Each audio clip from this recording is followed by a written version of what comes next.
நினைத்திருக்கிறேன். என்ன உனக்கு என்ன செய்யணும் அப்படின்னு சொல்லிட்டு ஆண்டவர் என்ன பண்ணிருக்கார், எப்பொழுதும் அவருடைய நினைவில் இருக்குவான்.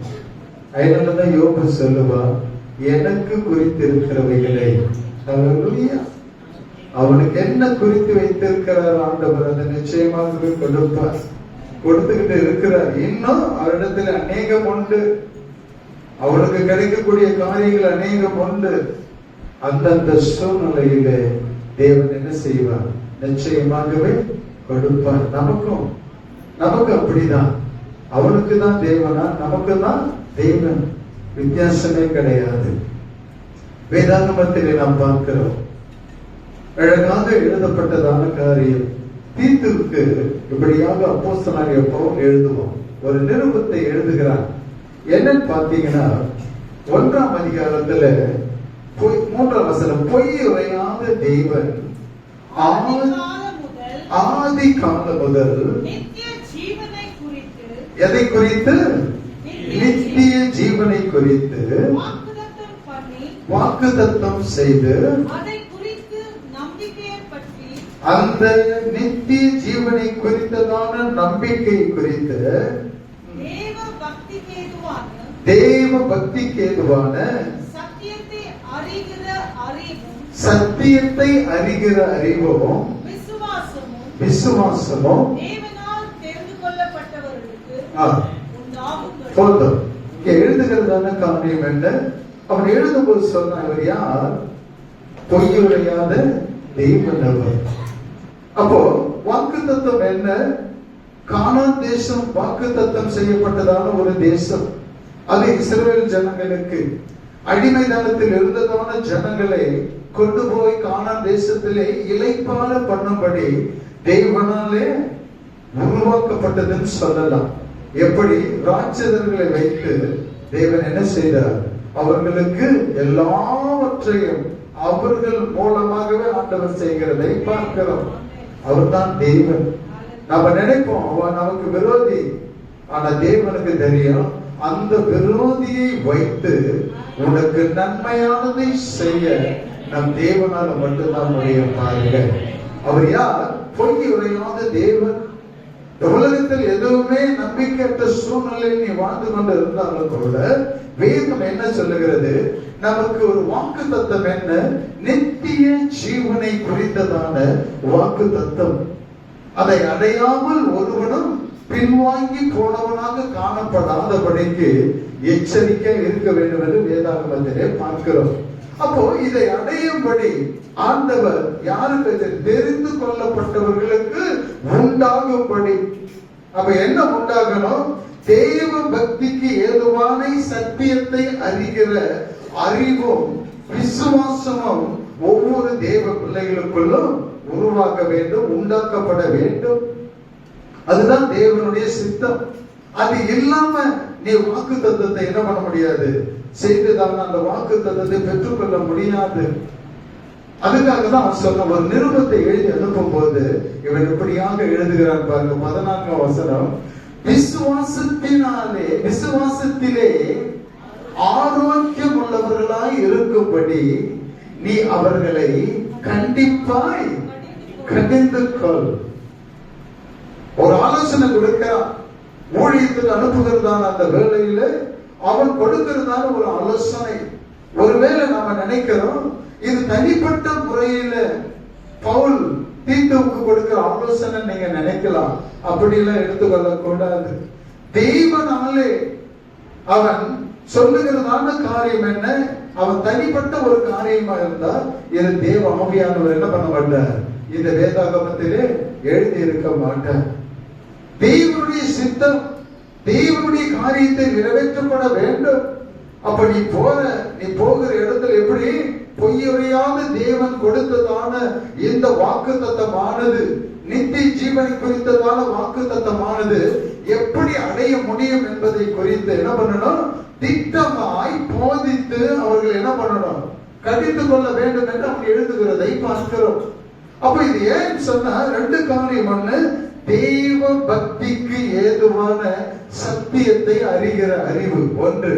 இரண்டாவது என்ன, விசுவாசம். இது ரெண்டும் மிக முக்கியமான ஒரு காரியம். ஆனா வேதம் சொல்லுகிறது அவன் என்ன, நாம் விசுவாசத்திலே ஆரோக்கியம் உள்ளவர்களாய் இருக்கும்படி நீ அவர்களை கண்டிப்பாய் என்ன பண்ண, கடிந்து கொள்ளு. கண்டிப்பாய் என்ன பண்ணணும், கடிந்து கொண்டு தேவனுடைய வார்த்தையை என்ன பண்ணணும், சொல்லணும்.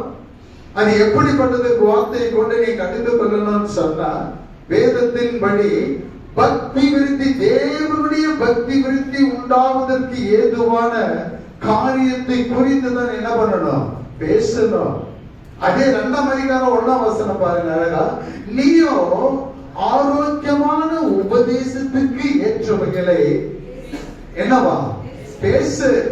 முதல்ல கடிந்து கொள்ளணும், 2வது நீ என்ன பண்ணணும், பேசணும். ஏன், விசுவாசம் உனக்கு வரணும். அப்ப நீ கேள்விப்படுகிறதான காரியம் கதைகளோ கட்டுக்காதைகளோ கிடையாது. தேவனுடைய வார்த்தை, தேவனுடைய வார்த்தை தான் நம்ம என்ன செய்ய முடியும், அது நம்மை தேவனுக்கு முன்பதாக நிலைநிறுத்தக்கூடிய வகையில நம்மை நடத்த முடியும். சத்தியத்தை அறிகிற அறிவு, அப்ப சத்தியத்தை அறிந்தாதான் ஒரு மனுஷன் என்ன பண்ண முடியும், விடுதலையாக்கப்பட முடியும். சத்தியத்தையும் அறிவீர்கள், சத்தியம் உங்களை விடுதலையாக்கும் என்று யோவான் 8:32 நாம் வாசிக்கிறோம். அப்ப என்னவா ஒரு விடுதலை. அப்ப எதுல இருந்து ஒரு விடுதலைன்னு சொன்னா, நித்திய ஜீவனுக்குள் பிரவேசிக்கிற பிரவேசத்திற்கு தடையாய் நிற்கிற எல்லா காரியங்களில் இருந்து நமக்கு விடுதலை வேண்டும் என்று நாம் நினைக்கிறதான வேளையில நமக்கு ஒரு ஆலோசனை அவசியமா இருக்கிறது என்பதை இங்கே பவுல் அவனுக்கு உணர்த்துகிறதை பார்க்கிறோம். ஒன்று என்ன, விசுவாசத்தினாலே ஆரோக்கியம் உள்ளவர்களாய் இருக்கும்படி. ஆபிரகாமை குறித்து வேதாகமம் சொல்லுகிறது, அவன் விசுவாசத்தினாலே அவன் பலவீனனாய் இல்லை. அவன் விசுவாசத்தினாலே பலவீனனாய் இல்லை. விசுவாசத்தினாலே அவன் என்ன பண்ணப்பட்டான், அவன் வரப்போகிறதான காரியத்தை குறித்து அவன் அறிந்து விசுவாசித்தபடியினாலதான் அவன் அந்த வேலை நம்பிக்கை உள்ளவனாய் அவன் காத்து கொண்டு இருந்தான் என்பது எபிரேயரிலே நாம் வாசிக்கிறோம். அஸ்திவாரம் உள்ளதான நகரத்தை கட்டி ஆண்டவர் எழுப்புவார் என்கிறதான நம்பிக்கையோடு அவன் என்ன பண்ணான், எதிர்பார்த்து கொண்டு இருந்தான் என்பதை வேதாகமம் வெளிப்படுத்துகிறதை பார்க்கிறோம். அப்ப வேதம் சொல்லுகிறது, ஏன் ஒரு உபதேசம், ஏன் இப்படிப்பட்டதான ஆலோசனை, இந்த ஆலோசனை யாருக்கு, இப்படிப்பட்ட காரியத்தை குறித்து நீ பேசணுன்றது யாருக்குன்னு சொன்னா, சபையில் உள்ள விசுவாசிகளுக்கு தான் அவன் எழுதணும். இதைத்தான் என்ன பண்ணணும், போதிக்கணும். இந்த போதனையை வைத்துதான் என்ன செய்யணும், அவர்களுக்கு புத்தி சொல்லணும். எப்படி பாருங்க, அது தீத்து 3ஆம் அதிகாரத்தில் பாருங்க 8ஆம் வசனம், இந்த வார்த்தை உண்மை உள்ளது, தேவனிடத்திலே விசுவாசம் உள்ளவர்கள் நற்கிரியைகளை செய்ய ஜாக்கிரதையாய் இருக்கும்படி நீ இவைகளை குறித்து திட்டமாய் போதிக்க வேண்டும் என்று விரும்புகிறேன். பாருங்க என்ன அழகா எழுதுற, என்ன நற்கிரியைகளை செய்யணும்னு சொன்னா, உன்னுடைய போதனை எப்படி இருக்கணும்னு சொன்னா, திட்டமும் தெளிவுமாய் இருக்கணும், கண்டிப்பு இருக்கணும். அப்படிதான் நீ பேசணும்னு சொல்லிட்டு அவன் ஒரு ஆலோசனை கொடுக்கிறதை பார்க்கிறோம். அப்படி பாருங்க என்னவா, நற்கிரியைகளை செய்ய ஜாக்கிரதையாய் இருக்கும்படி நீ இவைகளை குறித்து திட்டமாய் போதிக்க வேண்டும் என்று விரும்புகிறேன். இவைகளே நன்மையும் மனுஷருக்கு பிரயோஜனம் உள்ளவைகளும். பாருங்க என்ன, ஒரு விசுவாசிக்கு எது பிரயோஜனம் சொன்னா, நன்மையும் பிரயோஜனமானது எதுன்னு சொன்னா இதுதான். ஹல்லேலூயா. அவன் சொல்லுகிறதான காரியம் என்ன, அதே 4ஆம் வசனம் பாருங்க, நம்முடைய இரட்சகராகிய தேவனுடைய தயையும் மனுஷர் மேலுள்ள அன்பும் பிரசன்னமான போது, அப்புறம் பாருங்க அடுத்தது, நாம் செய்த நீதியின் கிரியில் நிமித்தம் அவர் நம்மை ரட்சியாமல் தமது இரக்கத்தின்படியே மறு ஜென்ம முழுக்கினாலும் பரிசுத்த ஆவியினுடைய புதிதாக்குவதினாலும் நம்ம என்ன பண்ணாரா, ரட்சித்து இருக்கிறார். அதான் சொல்றேன், என்னுடைய நீதியோ பரிசுத்தமா அல்ல. தானியேல் சொல்ற, நீதி பரிசுத்தம் கிடையாது. அதை வைத்து நான் என்ன பண்ண முடியாது, வழக்காட முடியாது. ஆனா வேதம் என்ன சொல்லுகிறது? நாம் எந்த சூழ்நிலையில் இருந்திருக்கிறோம், எப்படிப்பட்டவர்களா இருந்திருக்கிறோம். எபேசியர்ல பார்க்கிற 4:1 அக்கிரமங்களில் பாவங்களில் மரித்தவர்களாய் இருந்த நம்மை என்ன பண்ணார்? உயிர்ப்பித்தால் நாம பார்க்கிறோம். ஆனா இங்கே பார்க்கிறோம் என்ன? அதே 3ஆம் அதிகாரத்துல துரைத்தனங்களும் அதிகாரங்களுக்கும் கீழ்ப்படிந்து அடங்கி இருக்கவும் சகல விதமான நற்கிரைகளை செய்ய ஆயத்தமாக இருக்கவும். இதெல்லாம் எப்படி சாத்தியமாகும்? நம்முடைய வாழ்க்கையில் இதெல்லாம் எப்படி நடக்கும்? கொஞ்சம் எல்லாம் யோசனை பண்ணி பாருங்க. ஏன் சொன்னா எத்தனை காரியங்கள் அங்க பவுல் அவனுக்கு எழுதுகிறதை நாம் பார்க்கிறோம். ஒருவனையும் தூஷியாமல். இதெல்லாம் நம்மால நடக்க முடியுமா? சொல்ல ஒருவனையும் தூஷியாமலும் சண்டை பண்ணாமலும் பொறுமை உள்ளவர்களாய் எல்லா மனுஷருக்கும் சாந்த குணத்தை காண்பிக்கவும் அவர்களுக்கு என்ன பண்ணணுமா? நினைப்பூட்டு. நீ விசுவாசத்திலே ஆரோக்கியம் உள்ளவனா இருக்கணும்னு சொன்னா இப்படிப்பட்ட காரியங்களை அவங்களுக்கு என்ன பண்ணணும்? ஞாபகப்படுத்து அப்படின்னு அவன் எழுதுறான். அடுத்தது பாருங்க. ஏனென்றால் முற்காலத்திலே நாமும் புத்தியினரும் கீழ்ப்படியாதவர்களும் வழி தப்பி நடக்கிறவர்களும் பலவித இச்சைகளுக்கும் இன்பங்களுக்கும் அடிமைப்பட்டவர்களும் துர்க்குணத்தோடு பொறாமையோடும் ஜீவனம் பண்ணுகிறவர்களும் பகைக்கப்படத்தக்கவர்களும் ஒருவரை ஒருவர் பகைக்கிறவர்களுமாய் இருந்தோம். இத்தனை காரியங்களும் நமக்குள்ள இருந்ததா? இத்தனை காரியங்களை வச்சுக்கிட்டு வாக்குத்தத்தம் பண்ணப்பட்டதான அந்த நித்திய ஜீவனை எப்படி நாம் சுதந்திரித்துக் கொள்ள முடியும்? யோசனை பண்ணி பாருங்க. இது எல்லாமே கூடாததான ஒரு விஷயம். இதெல்லாம் இருக்கக்கூடாது மனுஷனுக்குள்ள. தேவனுடைய பிள்ளைகளுக்குள்ள இதெல்லாம் இருக்கக்கூடாது. ஆனால் தேவனுடைய பிள்ளைகளாக ஆவதற்கு முன்பதாக இத்தனை காரியங்களும் நமக்குள்ளே இருந்தது. அதுதான் உண்மை. அதுதான் பவுல் சொல்றார், எனக்குள்ளே வேற ஒரு பிரமாணம் கிரியை செய்கிறதை நான் பார்க்கிறேன். அந்த வேற ஒரு பிரமாணம் எதுன்னு சொன்னால் இத்தனை காரியங்களும் ஒரு மனுஷனுக்குள்ளே இருக்கிறது என்பதை பவுல் எழுதுகிறதை பார்க்கிறோம். அப்போ இத்தனை காரியங்களில் இருந்து தன்னை காத்துக் கொள்ளும்படி வேதம் சொல்லுகிறது. அவன் சொல்ற என்ன? அவர்களுக்கு நான் நினைப்பூட்ட வேண்டும். நீ எதை செய்யணும், எதை செய்யக்கூடாது என்பதை நான் என்ன பண்ணணும்? நினைப்பூட்டணும். அதை தான் நான் உனக்கு சொல்றேன். நீ சொல்லு. வெளிப்படுத்தல் 2ஆம் அதிகாரத்தில் 3ஆம் அதிகாரம் கடைசி வசனத்தை வாசிங்கன்னா என்ன பண்ண? சபைகளுக்கு நீ சொல்லு, காதுள்ளவன் கேட்க கடவன். 2ஆம் அதிகாரம் 29ஆம் வசனம், 3ஆம் அதிகாரம் 22ஆம் வசனம் சொல்லுது. காது உள்ளவன் சபைக்கு சொல்லும் போது காது உள்ளவன் அதை என்ன பண்ணணும்? கட்டாயம் கேட்கணும். இங்க சொல்லப்படுகிறதான காரியங்கள் யாருக்கோ இல்ல, நமக்காக தான். ஏன்னா முதல்ல என்ன பண்ண எழுதி இருக்குது? என்ன? தேவ பக்திக்கு ஏதுவான சத்தியத்தை, வேத வசனத்தை அறிகிற அறிவும் விசுவாசமும் வரணும்னு சொன்ன உனக்குள்ளே இங்க அவன் எழுதுகிறான் என்ன? இத்தனை காரியங்களும் நமக்குள்ள என்ன பண்ணக்கூடாது? வாசம் பண்ணக்கூடாது. அதனால்தான் சொல்லுவோம், கோணலும் மாறுபாடான சந்ததியின் நடுவிலே நாம் எப்படிப்பட்டவர்களாய் வாசம் பண்ணணுமா? ஜீவனம் பண்ணணுமா? குற்றமற்றவர்களாய் நாம் ஜீவனம் பண்ண வேண்டும். இது எல்லாமே தேவனுக்கு ஏற்காததான ஒரு காரியம். அப்போ புத்தி சொல்ற அழகாக என்னவா பாருங்க. அதே 2ஆம் அதிகாரத்துல முதிர் வயதுள்ள புருஷர்கள் ஜாக்கிரதை உள்ளவர்களும், இதெல்லாம் நமக்கு கொடுக்கிறதான ஆலோசனை, நல்லொழுக்கம் உள்ளவர்களும் தெளிந்த புத்தி உள்ளவர்களும் விசுவாசத்திலும் அன்பிலும் பொறுமையிலும் ஆரோக்கியம் உள்ளவர்களாய் இருக்கும்படி புத்தி சொல்லு. இத்தனை காரியங்களிலும் நீ பலவீனனாய் இருக்கக்கூடாது, நீ ஆரோக்கியம் உள்ளவனாய் இருக்கும்படிக்குதான் அவன் எழுதுறான் என்ன? நீ ஆரோக்கியமான உபதேசத்தை குறித்து நீ அவங்களோடு கூட பேசு. ஆரோக்கியம் உன்னுடைய காரியம் என்ன? இத்தனை காரியங்களுக்குள்ள நீ பலவீனனாய் காணப்படாதபடிக்கு ஆரோக்கியம் உள்ளவனாய் இருக்கணும்ன்றதுக்கு புத்தி சொல்லுகிறதை தான் நீங்க எழுதுகிறான். வயசானவங்களுக்கு சொல்ற என்ன? நீ இப்படி எல்லாம் இருக்கணும், இதை குறித்து நீ அவளுக்கு புத்தி சொல்லு.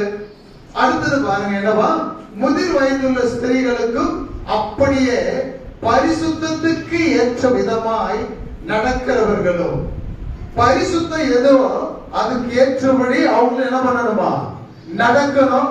வயசாயிடுச்சுன்னு சொல்லிடக்கூடாது, அதற்கு ஏற்றபடி நடக்கணும். அடுத்தது என்ன எழுதி இருக்குது, அவதூறு பண்ணாதவர்களும், அதுதான் அதிகமா செய்வாங்க. அவதூறு பண்ணாதவர்களும், இன்னொன்னு என்ன மாற்றி எழுதிட்டாரா இருக்காது, பொய் உரையாத தெய்வம்.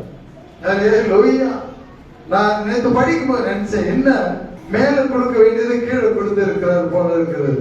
ஆனா அவ சொல்ற பொய் உரையாத தேவன், உண்மைதான சொல்ற. அவர் என்ன பண்றாரு, அழகாக எழுதி இருக்குது, அவதூறு பண்ணாதவர்களும் மதுபானத்திற்கு அடிமைப்படாதவர்களுமா இருக்கவும். ஏன் இதெல்லாம் எழுதுறாரு, ஏன் இதெல்லாம் ஒரு ஆலோசனை கொடுக்கலாம். உடனே நீங்க நினைச்சு கூடாது, நாங்க என்ன மதுபானமா பண்ணிட்டு இருக்கிறோம், இத பேசுறீங்களே அப்படின்னு சொல்லிட்டு. நான் சொல்லல, வேதம் சொல்லுகிறது, கண்டிப்பாய் கண்டிப்பாய் கடிந்து கொண்டு புத்தி சொல்லு. ஏன் இந்த ஆலோசனை, ஏன் இப்படிப்பட்டதான காரியத்தை ஆண்டவர் பேசுகிறதுடைய நோக்கம் என்ன? அடுத்த வசனம் திட்டமா தெளிவாய் சொல்லுது. என்ன அழகா சொல்லு, தேவ வசனம் விசுவாசிகளால் தூஷிக்கப்படாதபடிக்கு. அடுத்தது வாலிபமான ஸ்திரீகள், வாலிபமான சகோதரர்கள், இவர்களுக்கு கொடுக்கிறதான ஆலோசனை படிப்படியாக. ஏன் அவங்க விசுவாசத்தில் எப்படிப்பட்டவர்களா இருக்கணும், ஆரோக்கியம் உள்ளவர்களாய் இருக்கணும் என்பதற்காக இப்படிப்பட்ட ஆலோசனையை பவுல் அவனுக்கு கொடுக்கிறதை பார்க்கிறோம். என்ன அழகா இருக்குது பாருங்க. இந்த ஆலோசனை எல்லாம் எதுக்கு? எனக்கு நான் ஆண்டவரை நான் விசுவாசி, நீ விசுவாசிக்கிறதா இல்லைன்னு சொல்லல, ஆனா உன்னுடைய விசுவாசம் எப்படியா இருக்கிறது என்பதை சற்று நீ கொஞ்சம் யோசனை பண்ணி பாருங்க. எபிரேயர் 13ஆம் அதிகாரத்தில் வாசிக்கிற என்ன, உனக்குள்ளே விசுவாசம் இருக்கிறதா என்பதை நீ சோதித்து பாரு. உங்களுக்குள்ளே இயேசு கிறிஸ்து இருக்கிறாரா என்பதை சோதித்து பாரு. அழகா எழுதுறா, உனக்குள்ள இருக்கிறாரா, உனக்குள்ள விசுவாசம் இருக்குதா, உன்னை நீ சோதித்து பாரு. அப்ப உனக்கு நல்லா தெரியும். உன்னை மத்தவங்க சோதிக்கணும்னு அவசியமே கிடையாது. உன் மனசாட்சியை கேளு, உன் மனசாட்சிய உனக்கு பதில் சொல்லும். அப்ப இங்க பாக்குற இதெல்லாம் எதுக்கு, இந்த ஆலோசனைகள் எதுக்குன்னு சொன்னா, வேதம் சொல்லுகிறது அழகாக, நீ எப்படிப்பட்டவனா இருக்கணுமா, விசுவாசத்திலே ஆரோக்கியம் உள்ளவர்களா இருக்கும்படி அவைகளை கண்டிப்பாய் கடிந்து கொள். நீ செய்யற தப்பு நான் சொல்லி உன்னை திருத்தணும்னு இங்க சொல்லுது. நீ செய்யற தப்பு சொன்னா நீ கோச்சிக்குவ, கோபப்படுவ, வரமாட்டேன்னு சொல்லிட்டு அதை மறைப்பேன் நாங்கள் அல்ல சொல்லாத போனேன்னு சொன்னா, உன்னுடைய ரத்த பழிக்கு நானு நீங்களா இருக்க மாட்டேன். உன்னோடு கூட நானும் வர வேண்டிய இடத்துக்கு வர வேண்டிய சூழ்நிலை நானே ஏற்படுத்திக் கொள்ளுவேன் என்பதுதான் அர்த்தம். அப்ப கடிந்து கொள்ளுதலை ஏற்றுக்கொள்ளுகிறவன் எப்படிப்பட்டவனா இருக்கிறான்? நீதிமொழியில பார்க்கிறோம், கடிந்து கொள்ளுதலை ஏற்றுக்கொள்ளுகிறவன், ஆலோசனையை ஏற்றுக்கொள்ளுகிறவன், ஆலோசனையை தள்ளி விடுகிறவன், தீர்க்க தரிசனங்களை தள்ளி விடுகிறவன், இப்படிப்பட்டவர்களை குறித்து ஒவ்வொரு காரியம் அங்கே சொல்லப்படுகிறதை பார்க்கிறோம். இங்க பவுல் சொல்ல என்ன, இவர்களுக்காக வைத்திருக்கிறதான அந்த வாக்கு தத்தத்திற்கு என்னென்ன தடையா இருக்கிறதோ அவைகளை சொல்லி கடிந்து கொண்டு அவர்களுக்கு நீ புத்தி சொல்லு அழகாக அவன் எழுதுகிறதை பார்க்கிறோம். ரொம்ப கஷ்டமா தான் இருக்கும், நீ கடிந்து கொள்ளும் போது கஷ்டமா தான் இருக்கும். ஆண்டுடைய சமூகம், ஆண்டுடைய பிள்ளைகள் என்று சொல்லும் போது பாடுகள் கஷ்டமா தான் இருக்கும், வழிகளிலே கஷ்டமா தான் இருக்கும். ஆனா அதன் பிறகு நம்ம கஷ்டப்பட்ட பின்பு அதனாலே வருகிறதான பலனை பார்க்கும் போது இக்காலத்து பாடுகள் இனி வரப்போகிற மகிமைக்கு என்ன இல்லையா, ஒப்பிடத்தக்கவைகள் அல்ல. ஹல்லேலூயா. வருகிறதான மகிமைக்கு ஒப்பானது இந்த உலகத்தில் எதுவுமே கிடையாது. இயேசு கிறிஸ்து உடவாணி அதிகமாக பாடுபட்டு இருக்கிற, ஆண்டவர் உடவாணி அதிகமாக அவமானப்பட்டு இருக்கிற. நல்ல யோசனை செய்து பாருங்க. ஏன் நமக்கு அவருக்குள்ள வித்தியாசம் என்ன? நாம மனுஷர்கள் அவரை போல இருந்தாலும், சாயலா இருந்தாலும், மகிமை இழந்தாலும் அவர் தேவனுடைய குமாரன். ஹல்லேலூயா. ஆதியிலே தேவனோடு கூட இருந்தவர். அவர் மூலமும் சகலமும் அவருக்காக உருவாக்கப்பட்டது. அப்படிப்பட்டவர் சொல்றார் என்ன, நீங்கள் எல்லாரும் உங்களை என்னை குறித்து அவர் சொல்லும் போது, நான் எங்கே இருக்கிறேனோ அங்கே அவர்களும் இருக்க நான் விரும்புகிறேன். ஹல்லேலூயா. எப்படிப்பட்ட தேவன் பாருங்க.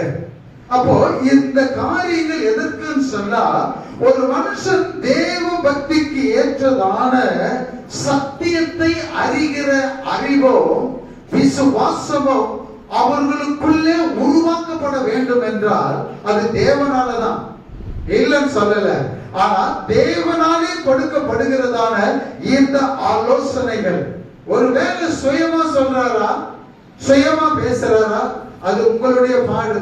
மத்தேயு சுவிசேஷம் 10ஆம் அதிகாரம் 20ஆம் வசனம் என்ன சொல்லுகிறதுன்னு பாருங்க. எடுத்த அதை வாசிங்க. மத்தேயு எழுதின சுவிசேஷம் 20ஆம் அதிகாரம் 10ஆம் அதிகாரம் 20ஆம் வசனம்.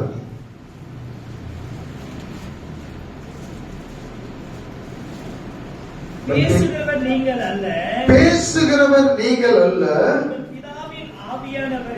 உங்கள் பிதாவின் ஆவியானவரே உங்களில் இருந்து பேசுகிறார். ஹல்லேலூயா.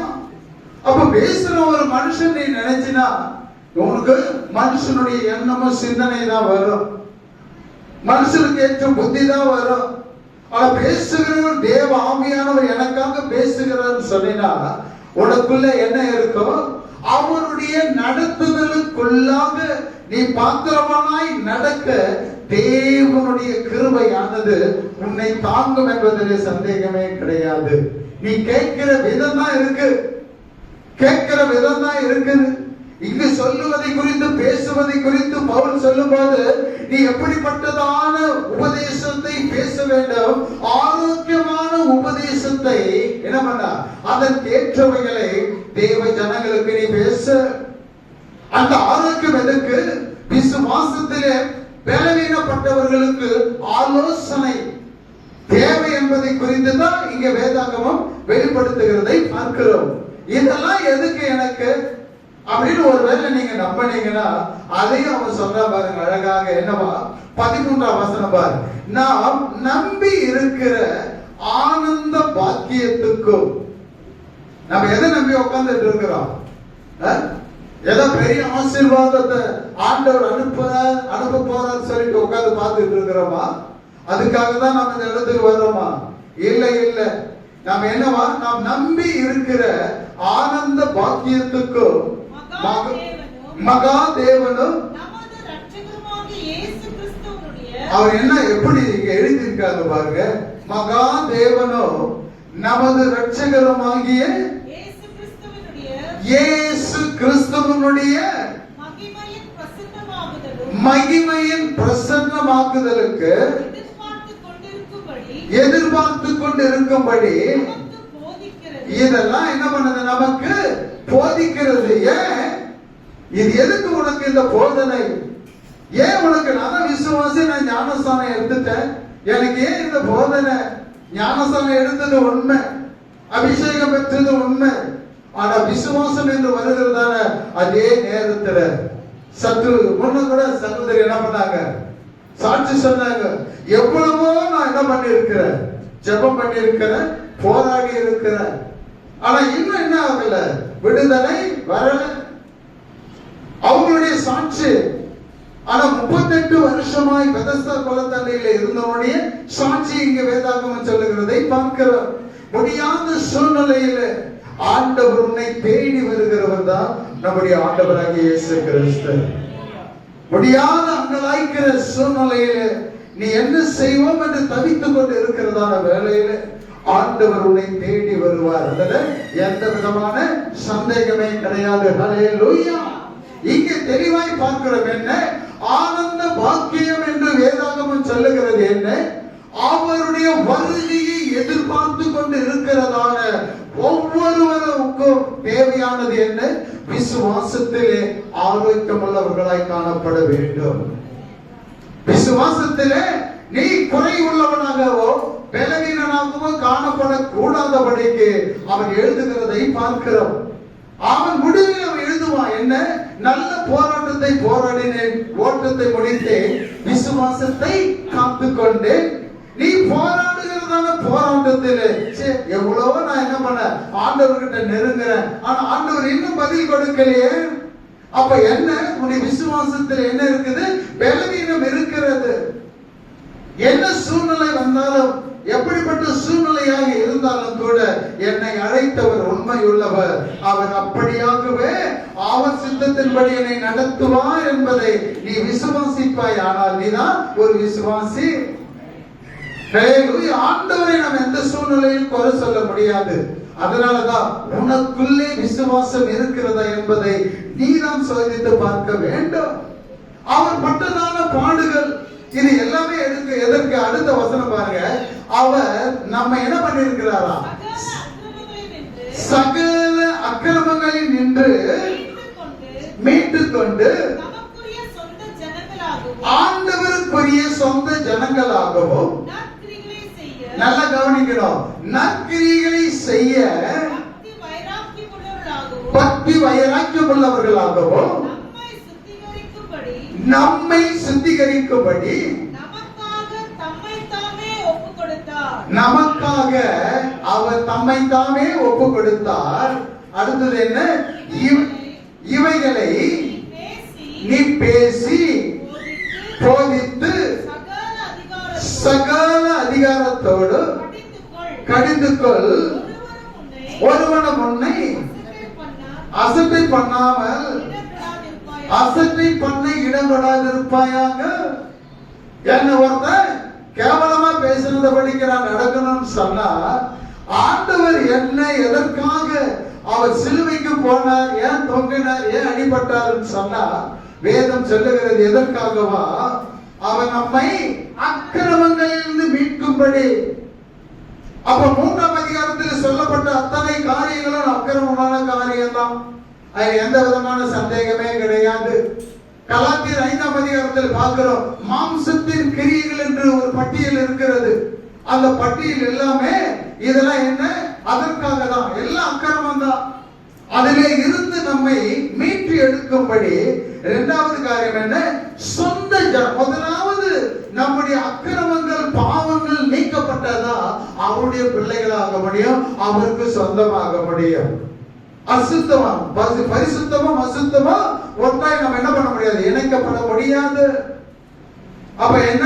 நான் பரிசுத்தராய் இருக்கிறது போல நீங்க பரிசுத்தராய் இருந்தாதான் நீ தேவனுடைய பிள்ளையா மாற முடியும், அவருக்கு சொந்த ஜனமா இருக்க முடியும்.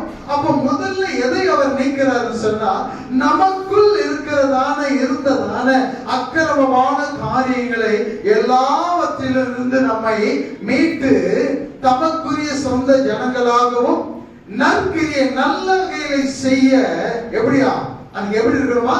பக்தி வைராக்கியம் உள்ளவர்களாய் இருக்கும்படி.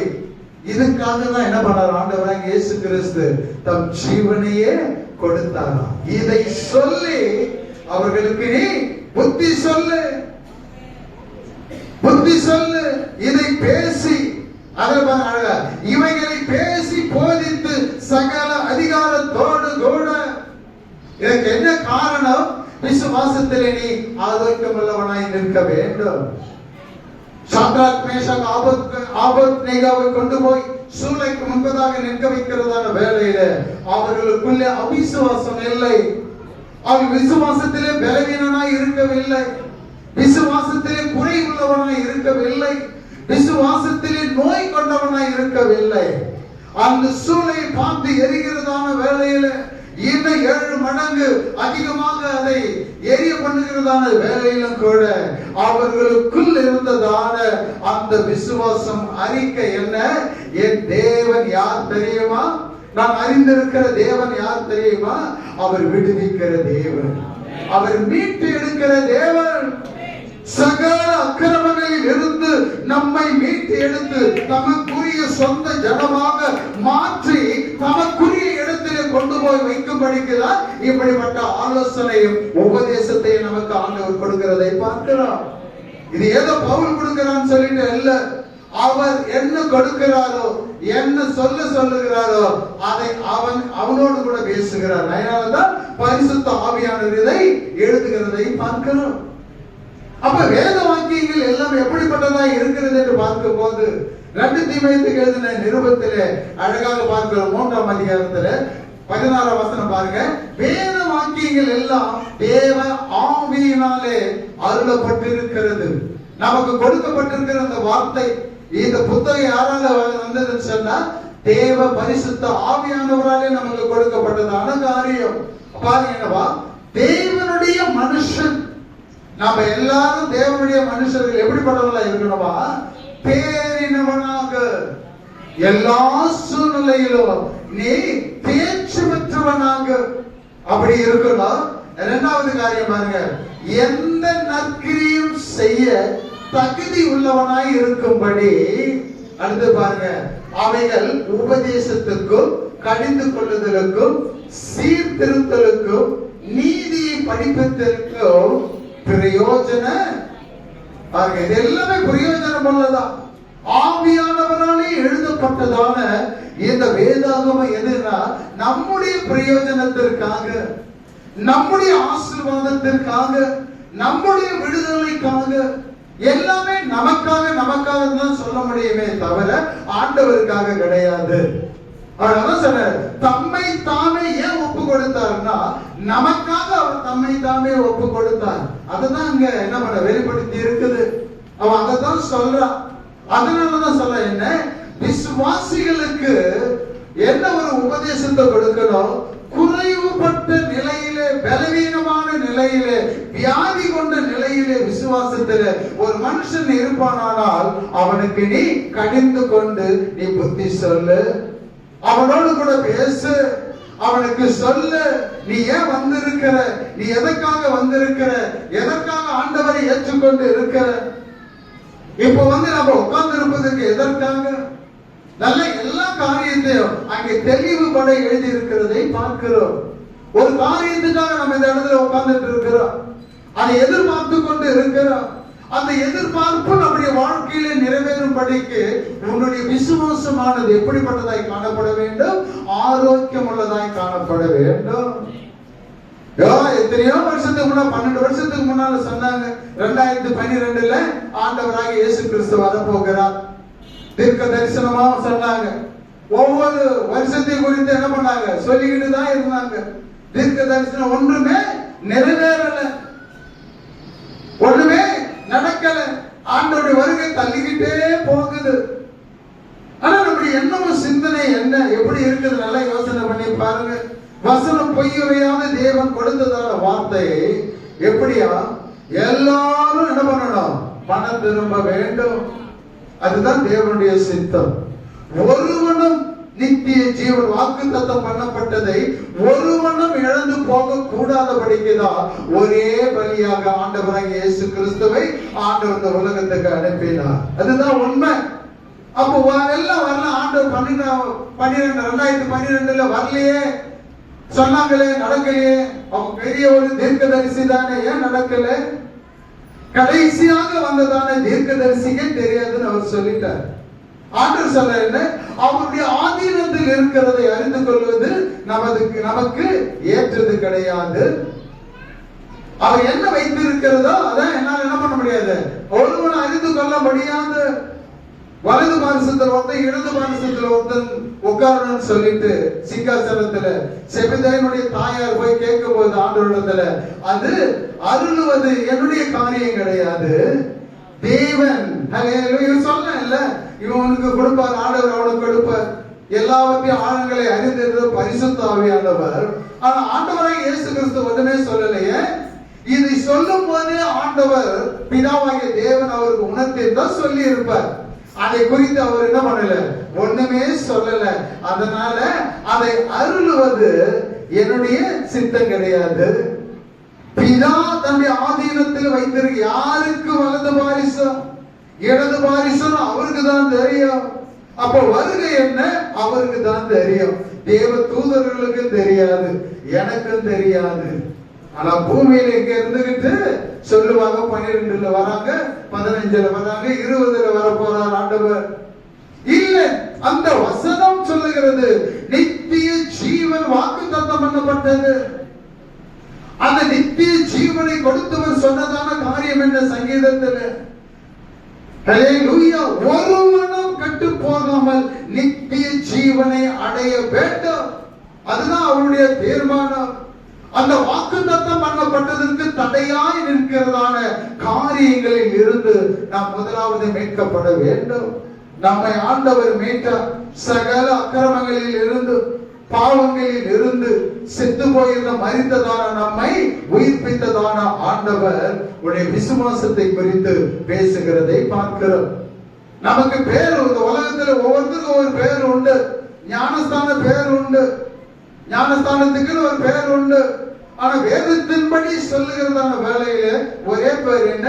விசுவாசி, விசுவாசியாதவன். ரெண்டு தான், நல்ல மரம், கெட்ட மரம். அப்ப விசுவாசி எப்படிப்பட்டவனாய் காணப்பட வேண்டும்? நற்கிரியைகளை செய்ய பக்தி வைராக்கியமாய் இருக்க வேண்டும்.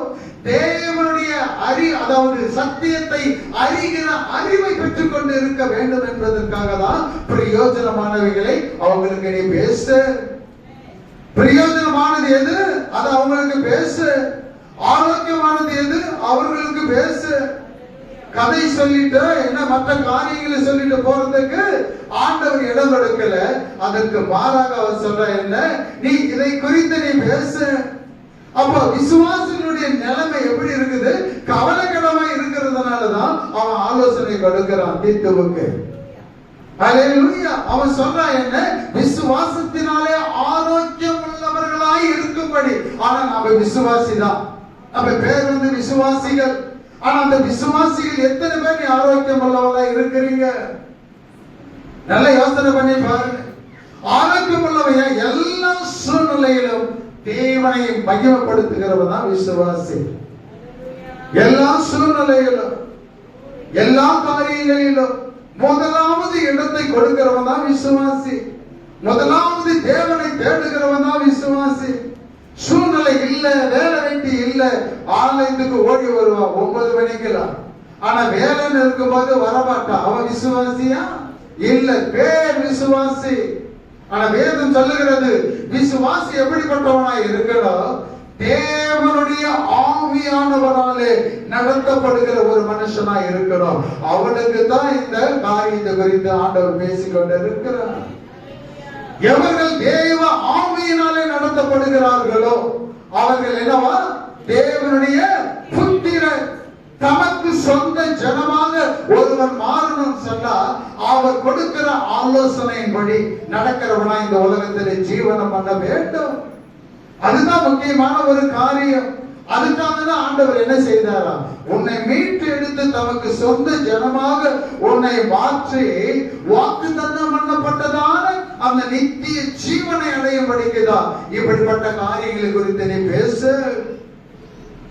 எபிரேயர் 11ஆம் அதிகாரம் முழுவதும் விசுவாச பட்டியல் கொடுக்கப்பட்டிருக்கிறது.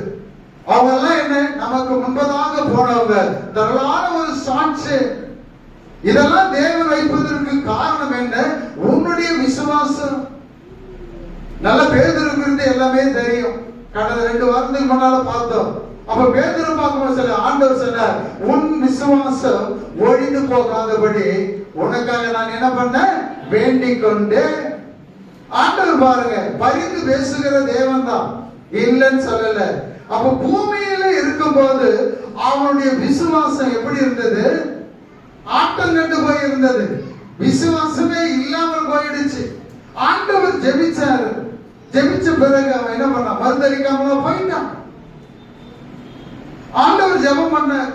ஆனா ஆண்டவர் முன்னாலே சொல்லிட்டார், உங்களை எல்லாரையும் சுலக்கையினாலே புடைக்கிறது போல பிசாசு கேட்டுக்கொண்டான். ஆனா ஆண்டவர் பாரு, ஓர வஞ்சனையா என்னன்னு தெரியல. ஆனா பேதுரு மட்டும் பார்த்து சொல்றே, உன் விசுவாசம் ஒழிந்து போகாதபடி உனக்காக நான் வேண்டுதல் செய்தேன். ஏன்? தேவனுடைய வார்த்தை ஒன்று உண்டு. அவராலே தெரிந்து கொள்ளப்பட்டவர்களுக்கு இந்த காரியம் என்ன? தேவனுடைய பக்தி வைராக்கியம் உண்டாக வேண்டும். விசுவாசத்திலே அவன் உறுதியாய் நிற்க வேண்டும். சத்தியத்தை அறிகிற அறிவு வர வேண்டும் என்றால் தேவனாலே தெரிந்து கொள்ளப்பட்டவர்கள் அவர்களுக்கு தேவனாலே கொடுக்கப்படுகிறதான காரியம். அதுதான் உண்மை. அவன் பாருங்க, பவுல் அதாவது பேதுரு குறித்து பார்க்கும்போது ஏன் அவனை குறித்து மட்டும் ஆண்டவர் உன் விசுவாசம் ஓய்ந்து போக கூடாதபடிக்கு உனக்காக நான் ஏன் வேண்டுதல் செய்த? முதலாவது அழைக்கும் போதே ஆண்டவர் ஒரு வாக்கு தத்தத்தை கொடுக்கிறார் அவனுக்கு. என்ன? இவ்வளவு நாள் நான் தடிக்கிற மீனை தான் பிடிச்ச, நீ கிட்ட வந்தாவே நாரும். ஆனா இப்ப உன்னை நான் என்ன பண்ண போறேன்? ஒரு மாற்றத்தை கொண்டு வர போகிறேன். இனி நீ மீன் பிடிக்கிறவன் கிடையாது, மனுஷனை பிடிக்கிறவனாக நான் உன்னை மாற்ற போகிறேன். உடனே வலையெல்லாம் போட்ட, இனி மீன் எல்லாம் வேணும்னு சொல்லிட்டு ஓடி வந்தவன் தான் அவன். ஆனா தேவனுடைய வார்த்தையை அவர் நிறைவேற்றுகிறதிலே அவர் உண்மை உள்ள தேவன். அவர் என்னவா? பொய் உரையாத தேவன், மகா தேவன். அவர் எப்படி பொய் சொல்லுவார்? அப்ப இவன் எப்படியோ விட்டுட்டு இருந்தாங்க என்ன ஆயிருக்கும்? ஆனா ஜெபம் பண்ணிட்டார் ஆண்டவர். அவர் சொன்ன வார்த்தையெல்லாம் நடக்கணும். சேவல் கூவணும், மருந்தடிக்கணும், இது எல்லாமே நடக்கும். ஆனா என்ன, இவருடைய ஜெபம் எப்ப கேட்கணும்னு சொன்னா அவர் பிரசங்க ஆரம்பிக்கிறவர் தேவ ஆவியானவராலே நிரப்பப்பட்டு முதலாவது போய் தேவனுடைய வார்த்தை குறித்து பேசுகிறதான அதே நேரத்தில் ஒரே சமயத்தில் 3000 பேர் ஞானஸ்தானத்திற்குள்ளாக கடந்து போனாங்க. அப்ப என்ன, அவர்களுக்குள் அவன் பேசுகிறதான அதே வேளையிலே கேட்டவர்கள் ஏதோ சொல்றான், நம்பிக்கை இல்லாததெல்லாம் சொல்றான்னு சொல்லிட்டு போகல. அவன் சொல்றான், நாங்கெல்லாம் சாட்சி, நான் கூட இருந்தவங்க தான். அப்ப இல்லட்டு மறுதளித்தவன் சொல்றா, இன்றைக்கு நான் ஒரு சாட்சி. அன்னைக்கு அவன் சொல்ற, எனக்கு தெரியாதுன்னு சொன்னா அவரை தெரியப்படுத்திட்டு நான் இன்றைக்கு ஒரு சாட்சி என்று பேதுரு பேசுகிறதை பார்க்கிறோம். அப்ப தேவனுடைய வார்த்தையை அவன் பேசுகிறதான வேளையிலே அங்கே விசுவாசம் அந்த ஜனங்களுக்குள்ளே ஏற்பட்டபடியினாலே வந்தபடியினாலே அவிசுவாசம் இல்ல, விசுவாசத்திற்கு ஏற்றதை அவன் பேசினான் என்பதுதான் அர்த்தம். உடனே என்ன, இருதயம் திறக்கப்பட்டவர்களாய் குத்தப்பட்டவர்களாய் ஆண்டவரை 3000 பேர் ஏற்றுக்கொண்டான் சொன்னார். இது என்ன சாதாரண விஷயமா? இது அவரால செய்ய முடியாத அதிசயமான காரியம் ஒன்றுமே கிடையாது. ஹல்லேலூயா, ஹல்லேலூயா. அப்ப இந்த உபதேசம் எதுக்கு? நீ விசுவாசத்தில் நீ உறுதியா இருக்கிற அப்படின்னு சொல்லிட்டு இந்த உபதேசம் இல்ல. விசுவாசத்தில் குறைவுள்ளவர்களாய் நாம் இருக்கிறோம் என்பதை தேவ ஆவியானவர் அறிந்து இன்னைக்கு உங்களோடு கூட என்னோடு கூட அவர் பேசிக்கொண்டு இருக்கிறார். சூழ்நிலை வரும்போது நம்முடைய விசுவாசமானது அலைசடிப்படுகிறதை பார்க்கிறோம். விசுவாசத்திலே குறைபட்டு போகிறதை பார்க்கிறோம். விசுவாசத்திலே சோர்ந்து போகிறதை பார்க்கிறோம். இதை எல்லாவற்றில் இருந்து நம்மை காத்துக் கொள்ளும்படி, நம்முடைய விசுவாசத்திலே உறுதியாய் நிற்கும்படி, துவக்கினவரையே நோக்கி பார்க்கும்படி அவன் இன்றைக்கு நமக்கு கொடுக்கிற ஆலோசனை என்ன? அவர்களுக்கு விசுவாசத்திற்கு ஏற்றவைகளை குறித்து கண்டிப்பாய் நீ பேசு. அவங்க நல்லது செய்யணும்னா நீ பேசிதான் ஆகணும். அவங்க தேவனுக்குள்ளே அவர்கள் வளரணும்னு சொன்னா கண்டிப்பா நீ பேசிதான் ஆகணும். ஆனா இன்னைக்கு பாக்குறேன், அநேகர் வரல, எல்லா பேர் என்ன விசுவாசி தான். ஆனா வேதத்தின்படி பார்க்கிறதான அதே சூழ்நிலையில நீ சூழ்நிலையை பார்க்கிறவனா இருந்தா அவிசுவாசம், அவிசுவாசி. ஆண்டவரை பார்க்கும்போது பேதுரு கடல் மேல நடந்தான், தண்ணிக்கு மேல. ஆனா சூழ்நிலை பார்க்கும்போது அவன் எங்க போனான்? தண்ணிக்கு சூழ்நிலைகளுக்குள்ள போயிட்டான் அவன். ஆண்டவர் அவனை விடல. அப்ப இருந்தோம். ஏன்? வாக்கு தத்துவத்திலே உண்மையுள்ள தேவன் கரத்தை பிடித்தவனை தூக்கி படகிலே ஏற்றுகிறதை பார்க்கிறோம். ஏன் சொன்னா அப்ப அவர் சொல்லிதான் தூக்கிறார். அவர் சொல்றார், அற்ப விசுவாசி, நீ இதுவரையிலே நடக்கிற வரையில நீ விசுவாசி. ஆண்டவரை பார்க்கும் போது விசுவாசம் இருந்தது, நடந்து வந்தான். சூழ்நிலைய அலைகளை பார்க்கும் போது அவன் எப்படியா மாறிட்டானா? நான் சொல்லல, ஆண்டவர் சொல்ற, நீ அற்ப விசுவாசி. நம்ம சூழ்நிலை பார்க்கிற எல்லாமே அற்ப விசுவாசி தான். 10:30 மணி, ஆனா தப்பா எடுத்துக்காதீங்க. சொல்றது என்னுடைய வேலை, கடிந்து கொள்ளுகிறது என்னுடைய வேலை. ஒருவன கண்ணை அசட்டை பண்ணக்கூடாதுன்னா வேதம் சொல்லுகிறபடி நான் சொல்லிதான் ஆகணும். இங்க 1 மணிக்கு நல்ல சாப்பாடு இருக்குது, சாம்பாரா இருந்தாலும் கறி சாதம் இல்லாத இருந்தாலும் ஏதோ ஒரு ஆகாரம் இருக்கிறது. உண்மைதான். எத்தனை பேரு அதை சொல்ல முடியும்? இங்கே ஆயத்தப்படுத்தப்படுகிறது. இங்க எல்லாமே ரெடி. காலையில மழை வந்தாலும் வெயில் அடிச்சாலும் ஸ்டவ் அதை எரியனாலும் கேஸ் இல்லைனாலும் எங்கேயாவது போயிட்டு வாங்கிட்டு வந்து ஆயத்தம் பண்றோம். எதுக்கு? நீங்க எல்லாம் மத்தியானம் போகும்போது என்ன பண்ணலாம்? போயிட்டு செய்து சாப்பிடக்கூடாது, அல்லது சாப்பாடு செஞ்சா என்னால லேட் ஆயிடுச்சா என்னால வர முடியாதுன்னு சொல்லக்கூடாது. அநேக காரியங்களை வச்சுதான் இங்க என்ன பண்ணப்படுகிறது, உங்களுக்கு ஆகாரம் ஆயத்தப்படுத்தப்படுகிறது. ஆனா இங்க இருக்கிறது தெரியுது மத்தியான சாப்பாடு. ஆனா வர்றது என்னன்னா 12 காலுக்கு கூட வந்திருக்கிறாங்க. இன்றைக்கு 12 கால். நல்ல யோசனை பண்ணி பாருங்க. இல்லாத ஒரு சூழ்நிலை நான் செய்து வச்சுட்டு வந்தேன், வீட்டுல அவங்க இருக்கிறாங்க செய்து வச்சுட்டு வந்தேன், இல்லைன்னு சொல்ல முடியாது. இங்க இல்லைன்னா அது ஒரு காரணம். இங்க எல்லாமே இருக்குது. இதெல்லாம் எதை அடிப்படையாக இருக்கிறது என்று சொன்னால் கீழ்ப்படியாமையை தான் அது காட்டுதே தவிர, ஏன் சொன்னா அவன் சொல்றா இதெல்லாம் என்ன அப்படின்னு சொன்னா, இந்த புத்திமதிலாம் எதற்கு, இந்த ஆலோசனை எல்லாம் எதற்கு, இந்த கடிந்து கொள்ளுதல் எதற்கு, இப்படிப்பட்ட காரியங்களை ஏன் எடுத்து சொல்லணும்னு சொன்னா அவன் தெளிவாக சொல்லுகிறான். என்ன? தேவ வசனம். எந்த வசனம் உனக்கு பக்தி விருத்தி உண்டாக்குமோ, எந்த வசனம் உன்னை விசுவாசத்திலே நிலைத்திருக்க பண்ணுமோ, எந்த வசனம் ஹல்லேலூயா அவரை சத்தியத்தை அறிகிற அறிவை உனக்கு கொண்டு வருமோ, அந்த வசனம் தூஷிக்கப்படாதபடிக்கு நாம் செய்கிற கிரியை எப்படி தூஷிக்கப்படும், அது செய்யக்கூடாது, தூஷணம் வரக்கூடாதபடிக்குதான் அவர் சொல்றா. புத்திமதி சொல்லு, ஆலோசனை சொல்லு, நீ பேச, கடிந்து கொள்ளுன்னு சொல்லிட்டு கீழே சொல்றா. கடிந்து கொண்டா எல்லாம் என்ன பண்ணுவா, கஷ்டப்படுவாங்கன்னு சொல்லிட்டு 2ஆம் அதிகாரம் 1ஆம் வசனத்துல கொஞ்சம் இறங்குகிறான் பாருங்க. அது 1:14 விசுவாசத்திலே ஆரோக்கியமுள்ளவர்களாய் இருக்கும்படி நீ அவர்களை கண்டிப்பாய் கடிந்து கொள் அப்படின்னு சொல்லவ கொஞ்சம் தாஜா பண்றது பாக்குறேன்னு. நீயோ ஆரோக்கியமான உபதேசத்துக்கு ஏற்றவைகளை பேசு. எழுது கொஞ்சம் அவன் இறங்குறான். ஏன்னா ஜனங்களை பத்தி அவன் அறிஞ்சிருந்தவன் தான். ஜனங்க எப்படிப்பட்டவங்க, எந்தெந்த சூழ்நிலையில அவங்க டக்குன்னு மாறுவாங்கன்னு சொல்லிட்டு அவனுக்கு நல்லாவே தெரியும். இருந்தாலும் கடிந்து கொள்ளுதல் அது ஒரு மாற்றத்தை ஏற்படுத்தும் அவன் சொல்றான். எதன்படி, எதன் மூலமா? தேவ வசனத்தின் மூலமாக உங்களை எப்படி பண்ணணுமா, போதித்து உணர்த்தி கடிந்து கொள்ள வேண்டும். அனாவசியமா இல்லை. இப்ப எனக்கு என் மனைவிக்கு ஏதோ ஒரு வீட்டுல பிரச்சனை, இதான் சாக்குன்னு சொல்லிட்டு நான் இங்க இருந்துகிட்டு என் மனைவி பேசுகிறது போதனை கிடையாது, உபதேசம் கிடையாது, போதிப்பது கிடையாது, ஆலோசனை கிடையாது. அதற்கு அப்பாற்பட்ட ஒரு காரியம். நான் உங்க முகத்தை பார்க்கிறேன் அவ்வளவுதான். ஆனா ஆண்டவர் யாரை பார்ப்பாரா? இருதயத்தை பார்க்கிறதான தேவன். அப்போ அவர் கணக்கு கேட்கும் போது நான் கணக்கு ஒப்பிக்கணும். உன்னை இதைத்தானே நான் உன்னை பேச சொன்னேன், இதைத்தானே உன்னை நான் சொல்ல சொன்னேன். அதற்கு மாறாக நீ என்ன பண்ற? மோசையை போல நீ ஏன் இந்த இடத்துல நின்ன? ஆண்டவர் மோசையை கூட நீ பேசுன்னு சொன்னார். பேச வேண்டிய இடத்துல அவன் அடிச்சான். அதனால என்ன ஆனா, வாக்குத்தத்தம் பண்ணப்பட்ட தேசத்தை பார்க்க முடிஞ்சதே தவிர உள்ள பிரவேசிக்க முடியல.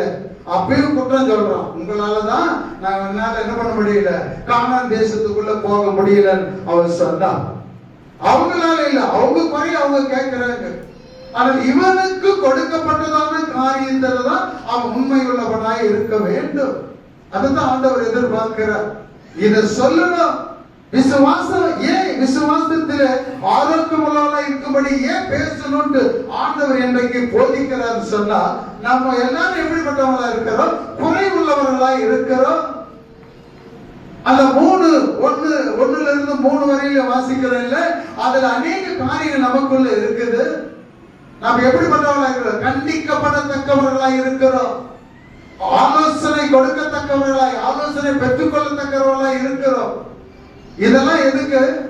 நம்முடைய நிலையை ஆண்டவர் அறிந்து அந்த நிலையிலிருந்து ஒவ்வொரு மனுஷனையும் மீட்டு விசுவாசத்திலே நிலைத்திருக்கும்படி இன்றைக்கு இப்படிப்பட்ட உபதேசத்தை தேவன் நமக்கு கொடுக்கிறார். அதுதான் உண்மை. நம்ம விசுவாசின் பேர் இருக்குது, ஆனா கிரியையினாலே நாம் என்ன பண்ணக்கூடாது, அதை மறுதளிக்கிறவர்களால் நாம் இருக்கக்கூடாது. தேவ வசனம் நமக்கு கொடுக்கப்பட்டு இருக்கிறது. அந்த தேவ வசனம் மற்றவர்களாலே தூஷிக்கப்படாதபடிக்கு நாம் எச்சரிக்கை உள்ளவர்களாக இருக்கணும்னு சொன்னா அவராலே கொடுக்கப்பட்ட ஆலோசனை கட்டாயம் உங்களுக்கு சொல்லிதான் ஆகணும். அதுல எந்த விதமான மாற்று கருத்துமே கிடையாது. அப்ப விசுவாசத்திலே நீ எப்படிப்பட்டவனா இருக்கணும், ஆரோக்கியம் உள்ளவனாய் இருக்கணும். விசுவாசத்திலே எப்படி இருக்கணும், குறை உள்ளவனாய் இருக்கக்கூடாது. ஒரு விசுவாசி எப்படி இருக்கணும், விசுவாசத்திலே உறுதியா இருந்து தேவ பக்திக்கு ஏற்ற காரியங்கள் உள்ளவனாய் இருக்கிறவங்க விசுவாசின்னு சொல்ல முடியும். நற்கிரிகளை செய்ய சாட்சி உள்ளவனாய் நிற்க, இப்படி அநேக காரியங்கள் கொடுத்து இருந்தாலும் முக்கியமான ஒரே ஒரு காரியம் என்ன, வாக்கு தத்தம் பண்ணப்பட்டதான நித்திய ஜீவனுக்காக ஆண்டவர் நம்மோடு கூட பேசிக் கொண்டிருக்கிறார். நித்திய ஜீவன் அவருடைய பிரசன்னம் வெளிப்படுகிறதான வேளையில, அவர் மறுபடியும் மகிமையிலே வெளிப்பட போகிறதான வேளையில நாம் காத்திருந்து அதுக்குள்ளே பிரவேசிக்கும்படி தேவனாலே நமக்கு கொடுக்கிறதான ஆலோசனை. அதுதாங்க உண்மை. இதில் எந்த விதமான மாற்று கருத்தும் கிடையாது. உன் விசுவாசம் சோதிக்கப்படுகிறதான அதே சூழ்நிலை நீ சோர்ந்து போயிடக்கூடாது. யோபை ஆண்டவர் சோதித்தார். ஒரு போதும் அவன் சோதிக்கப்படுகிறதான வேளையில ஒரு வார்த்தை கூட தவறி பேசினதே இல்லை. மனைவி கூட பேசல, மனைவி கூட ஒண்ணு சொல்லல. நீ அவரை நிந்தித்து தூஷித்து ஜீவனை விடுன்னு சொன்னவர்களோடு கூட அவன் எவ்வளவு தெளிவாய் பேசுகிறதை பார்க்கிறான். அவன் சொல்ல கடைசியா சொன்ன, என்னை கொன்று போட்டாலும் கூட என் உத்தமத்தை விட்டு நான் விலகவே மாட்டேன். அதுதான் விசுவாசம். மனைவி உன்னை கேவலப்படுத்துவாங்க, பிள்ளைகள் உன்னை கேவலப்படுத்துவாங்க, சர்ச்சின் படுற கஷ்டம் போதாதான் இப்படிலாம் ஆலோசனைகள் வரும். எத்தனை சூழ்நிலை வந்தாலும் இந்த சூழ்நிலை பார்க்காதபடி சூழ்நிலைகளை மாற்றுகிறவனை நீ பார்க்கிறவளா இருந்தால் நிச்சயமாகவே பின் நிலைமை எப்படி இருக்கும்? முன் நிலைமை கொஞ்சமா இருந்தது, அதற்கு பின்னாலே பார்க்கும் போது யோபினுடைய நிலைமை எப்படி இருந்தது? இரட்டத்தனையான ஆசீர்வாதம். அதுதான் தேவனாலே அருளப்படுகிறதான காரியம். உங்களை துன்படுத்துறதுக்காக நான் பேசல. தேவ ஆவியானவர் என்ன பேச சொன்னாரோ அதை தான் பேசுறேன். விசுவாசிதான். சூழ்நிலை வரும்போது நீ வரமாட்ட, சூழ்நிலை வரும்போது இந்த பக்கமே எட்டி பார்க்க மாட்டேன். கேட்டா பல காரணங்களை சொல்லுவேன். அவன் விசுவாசி கிடையாது. பல காரணங்களை சொல்லி நான் வரல, விசுவாசி இல்லை. நீ என்னதான் சூழ்நிலை வந்தாலும் தேவனை தேட போகிறேன்னு சொல்றவதான் விசுவாசி. முதலாவது தேவனுடைய ராஜ்யத்தை நீதியை தேடு, அவதான் விசுவாசி. ஆண்டவர் எல்லாம் கூட கொடுக்கிறேன்னு சொல்லும் போது இதை நீ தள்ளிட்டு எதை கொடுப்பாரோ அதை நோக்கி ஓடிக்கிட்டு சொன்னதை நீ விட்டுடுற. அதனால்தான் இன்னும் நம்முடைய ஓட்டம் ஓடிக்கிட்டே இருக்கிறோமே தவிர கொஞ்சம் கூட இளைப்பாருங்கிற ஒரு அனுபவத்துக்குள்ள வரல. காரணம் என்ன? விசுவாசம் அலைசடிப்படுகிற ஒரு விசுவாசம். இன்னும் எத்தனையோ காரியங்கள் சொல்லிக் கொண்டு போகலாம். ஆனால் இன்றைக்கு இதுவே போத நமக்கு. ஆண்டவர் உங்களுக்கும் எனக்கு கொடுத்ததான காரியம் என்ன? ஆரோக்கியமான உபதேசம், ஆரோக்கியமான விசுவாசத்தை ஏற்படுத்த வேண்டும். அதற்காக தேவன் கொடுக்கிறதான ஆலோசனை இது. கண்களை மூடி தேவ சமூகத்தை நோக்கி பார்ப்போம். ஹல்லேலூயா.